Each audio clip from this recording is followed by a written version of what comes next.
anybody here? Look at the camera. Right there. Hey everyone, today I have really exciting, actually a pair of very special guests here. They are actually featured here as one of the artisans. I think I'm going to call you guys artisans. We're artisans. You're crafty and you make all your things. Yeah, here at the National Heirloom Expo. And this is Stacy and Doug. Yeah, we have a YouTube channel called Off Grid with Doug and Stacy where we kind of share our adventure. We're city folks and we moved off the grid with no solar power or wind turbines. We built a log cabin on or 11. Electricity. Yeah. You didn't say that. That's important. Off the grid. Totally. And we do that on 11 acres in the Midwest. And so we're speakers at the event here, and we're just sharing our knowledge with people and what we've learned that works for us and that could maybe work for you. And so it was cool. She asked us to come and talk to you guys, and we're going to see what she has up her sleeve to ask us. Yeah, and then through our journeys, how our life has changed with our health and our energy and our vitality, and it's just been a wonderful thing. Yeah. I bet, yeah.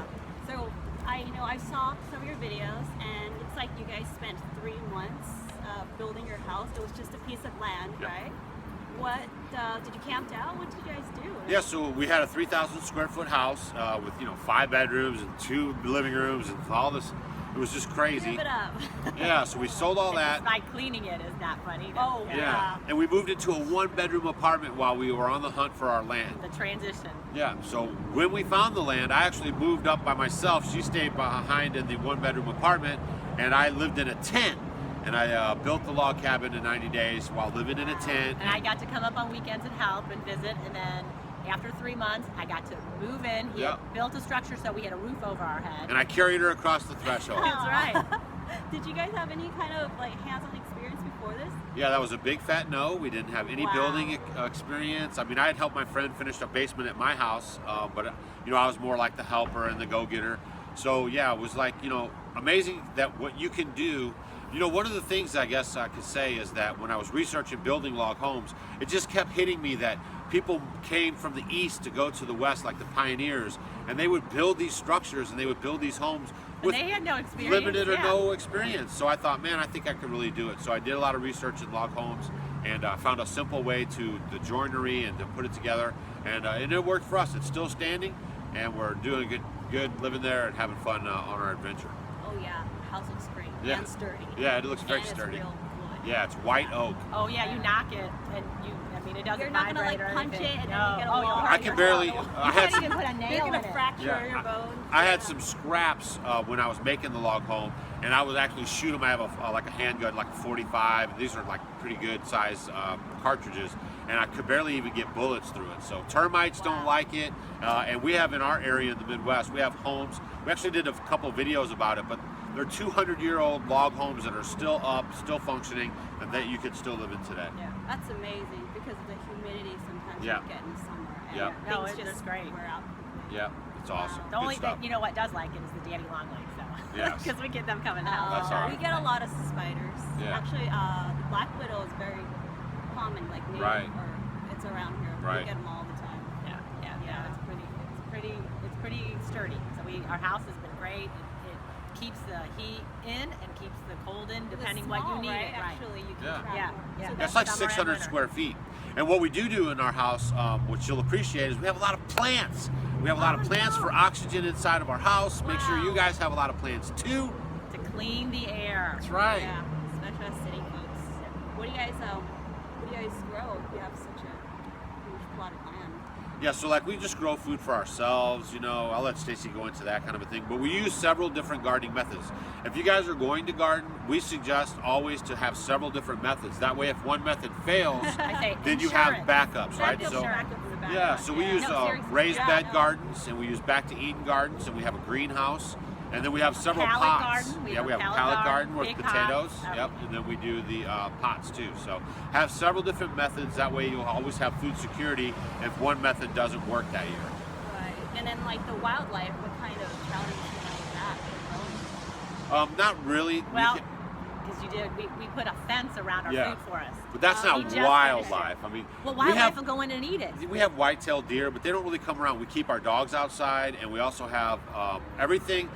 One of the things we teach on our channel is aging in place, right? So if you guys are thinking about doing this kind of a lifestyle and you're going to move to a place, we try to teach you guys how to grow things close to your house. So our apple orchard's right outside the front door, our chickens are right outside the front door, and our garden is right outside the front door, and our outdoor kitchen is right next to our house. So everything is cohesively right around the front. So that really cuts down on like wildlife intrusion. Like we don't have a lot of raccoons or possums or things like that, like invading our stuff, or the deer, because they're in such close proximity to our house. And then that also pays off in the long run. So as we age, we're still able to maintain everything without going like a half a mile down the road to do what we need to do on 11 acres. But if we do have pests, and we did, in our garden, our chickens might get in there, the ducks might get in there, and they're pecking moles or guineas or whatever. We put a very, how high is it? Right. We put a fence. With chicken wire. I built so basically a lot of people teach like to have your chickens free ranging, but then they still close them in with like electric netting, or they have a run for them or something like that. Our philosophy is the complete opposite. Let them go where What they we want. teach is let your chickens, like if you're a free range human being, but I kept an 8-foot fence around you, you're not really going to get all the benefits of what you could have if you were just totally free ranging and being open. It's really called open ranging. So we have a philosophy is all of our animals are basically open ranged. Our sheep, even that we have, are on several different paddocks that they can go to anytime they want. And then we close our garden up because our garden isn't a wanderer, a free ranger. Our garden is secure and safe. And then when we want to let in beneficial animals such as chickens and ducks to fertilize and to till, then we'll leave the gate open at the end of our growing season. That's wonderful. That's definitely a new method.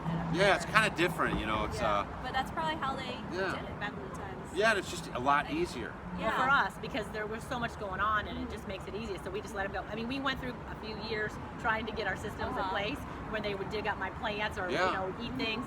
But I have happy chickens and good eggs. Oh, they're beautiful. Yeah. Right. You guys gotta check out those chickens. Yeah, we have a great time. And we want our chickens to eat everything. So whatever they, animals are kind of like humans used to be because when you're depleted in a certain area, the animals will actually seek out like a plantain or a dandelion or something that can help them internally to help them with parasites or just the health. We have healthy eggs, yarrow, healthy chicken whatever, meat, right. everything. No, that's true. There's they say that in India. I have a friend, and she said that when she was in India, she felt like she was depleting from like calcium, some sort of deficiency, and other minerals, and she was craving to eat soil. Right. She really literally just go and she's like, I'm craving for it, and she's eating it. She did it for so long, and her mom thought she was crazy and all that, but it just turned out. Well, that's why even if you grow in an organic garden and you have good soil and you go to pick whatever you're going to pick and it has, that's good because you're going to have those vitamins and minerals in there. And that beneficial bacteria. That's right.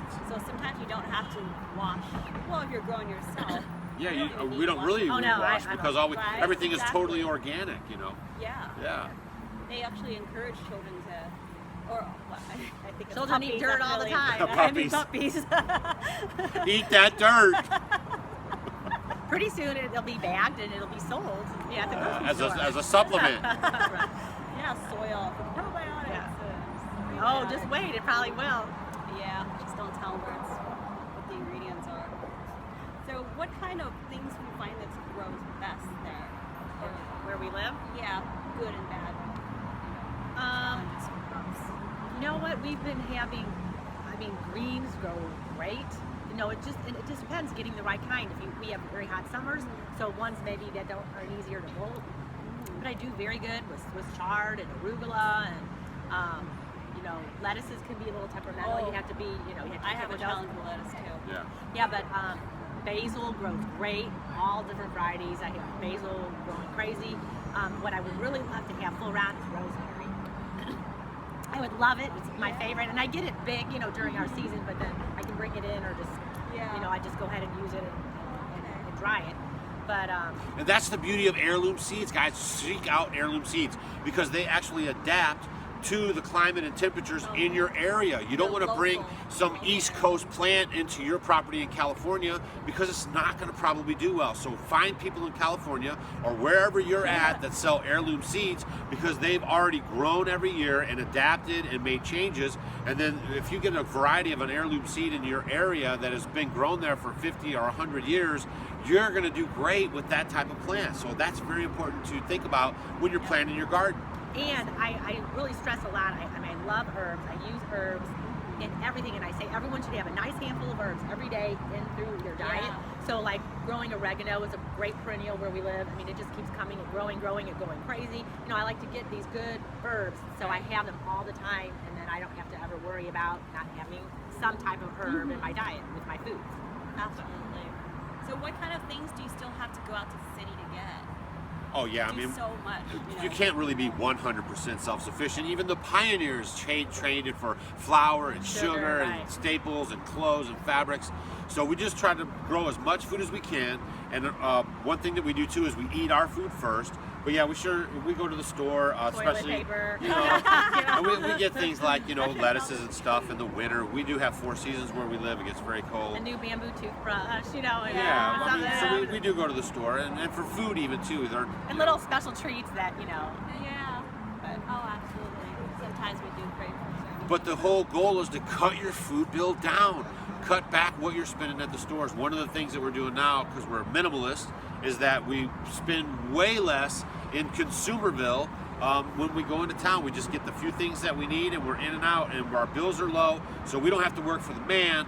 We can work for ourselves and be happy and spend more time together and grow our food. yeah, because we save a lot of money on groceries. Yeah. Because, you know, we're growing those. Oh, yeah, definitely. And they're higher quality. Yes. Yeah, and then despite they do cost a little bit more at the store. And you Yeah. feel good when you grow something and then you pick it and you harvest it and you put it on your You plate have and then you ownership eat of it. it, yeah. There's like endorphins in your body that like get excited about it. Oh, for sure. So, It's called dopamine. Yeah, that's what happens. That's what happens. Yeah. You get it's Yeah. called the harvest high. It's a harvest time. it is. Oh my gosh. Sometimes some people think that I'm like acting, overacting in my videos, but that is just really me in the garden, Yeah, you know, yeah. harvesting, especially things that are like root vegetables. You can't see, so everything is Yeah, then when you Right. do it, Like, I know. oh I my can't God. wait to do. Yeah, my we're sweet getting ready to do our sweet I can't potatoes. wait. Yeah. We just showed them in a video, and we have sweet potato vines so thick, which you can actually eat. A lot of people don't know Yeah. about the sweet potato vines. You can put them in your salads, you can put them in stir Saute fries, 'em, right. but we have them so thick we can't even see the raised bed. They're beautiful. With brown Yeah. Flowers, The too. flowers, Yeah. are Yes. beautiful purple. Oh yeah. my gosh. Purple. So we're excited Wow. to see what is in there waiting for And us. our potatoes too. And there's so many varieties. that Yes. you grow. Oh, I did Right. the purple. Yeah, that's what I. Yeah. Yeah, the deep purple. The Yes. skin is purple. The inside Yes. is purple. Oh my I'm kind God. of excited. I'm worried, but I'm excited. I hope they did what they're supposed to. So They're I'll hard to see. eat, Yeah. but you really have to. The deep purple ones, I find that it's best to keep them small, harvest it, you know, young. Yeah. You guys probably would. For us, we can, you know, harvest it next year just because it's, you know, the winter Warmer doesn't now. go, it's Yeah, warm yeah, enough. yeah. But it's actually not good because they get really fibrous and tough. So Right. you actually want to go for the smaller Maybe we should size. go. Right. Yeah, maybe Yeah. we should get them. Pull them out Yeah. as soon as we get home. Yeah, as soon as they're ready, get them out. Save, you know, yeah, they're awesome. So what would you say if someone wants to live the kind of lifestyle like you, what would be? You guys do not want to live the kind of lifestyle we live. We don't have solar power or electricity or wind turbines or nothing. And that just freaks people out. But just do the best that you can. If you want to live a more sustainable life, then just start making those steps. Try to find a place to do it. Even if you have to rent a place, you can find owner financing. There's lots of different creative ways that you can find to get your little piece of land where you can make a difference. And even if you're renting, just communicate with the people, start growing your own food. If you're in an apartment or a condo, we even say do what you can where you are and plant something. Plant a tomato, plant a pepper, plant something just to get your feet going. And That'll and get start you- your addiction. That's right. To growing more things and expanding Moving and up doing the more things. scale, And yeah. herbs, you could call herbs like your gateway drug into gardening Oh, because that's a absolutely. great way to start. Yes, just Yeah. do it. Yeah. Do something. Don't just sit here and watch videos on YouTube and say, I wish I could do that, or I want to do that maybe tomorrow, or maybe next year. You know, the biggest cause of failure is inaction. Oh yes. So definitely you guys go check out their channel and you'll learn so much more about their life and your challenges and a lot of DIYs, what you do, and Yeah. health tips, all like good stuff. And it was really fun hanging out with her and checking you guys out on the channel. And if this is your first time that you've seen her channel, because maybe she put our name in the title and you're like, oh, off good with Doug and Stacy, let me check out that video, and you're like watching us on her channel, make sure you hit her subscribe button and ring the bell so you get notifications, and she's going to teach you a lot of stuff about plants and her journey, what she's doing in California. Hey, thank you so much. I hope you guys enjoyed. Please like and share this video, and get over and check out their channel, subscribe to it. I'm going to leave the link below for you. Cool. Thanks. And have a great day. Have a great day. See you guys.